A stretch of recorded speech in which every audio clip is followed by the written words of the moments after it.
आप लोगों को बहुत प्यारी से एक लाचारी गीत सुना रही हूँ। आप लोग गीत को पूरा सुनिएगा।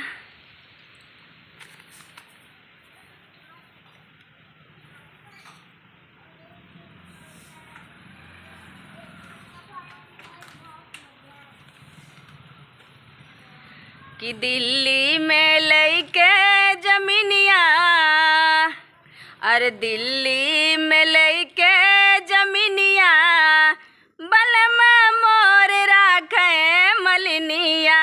दिल्ली में लइके जमीनिया, बलमा मोर राखे मलिनिया। नैहर में रहती तो माई से कहती, नैहर में रहती तो माई से कहती, ससुरे में सास मलकिनिया, अरे ससुरे में सास मलकिनिया, बलमा मोर राखे मलिनिया। ससुरे में सास मलकिनिया, बलमा मोर राखे मलिनिया।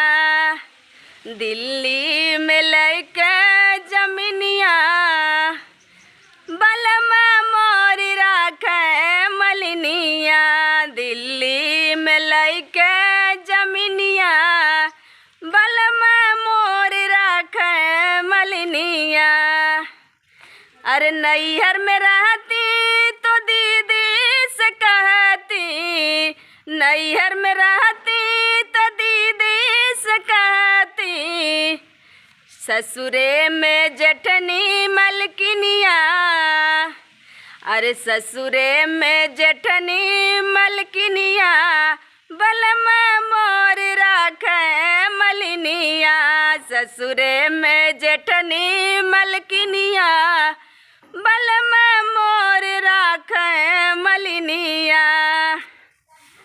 दिल्ली में लइके जमीनिया, बलमा मोर राखे मलिनिया।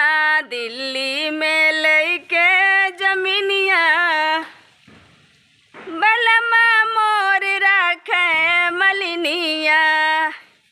अरे नैहर में रहती तो बहिनी से कहती, नैहर में रहती तो बहिनी से कहती, ससुरे में ननदी मलकिनिया, अरे ससुरे में ननदी मलकिनिया, बलमा मोर राखे मलिनिया।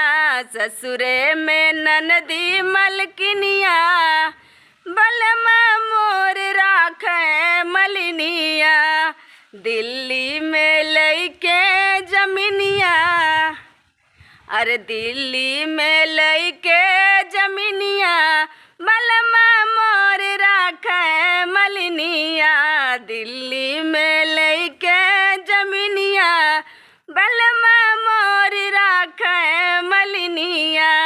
आप लोग बताइएगा गीत कैसी है और आप लोगों को पूरा वीडियो दिखा रही, देखिए।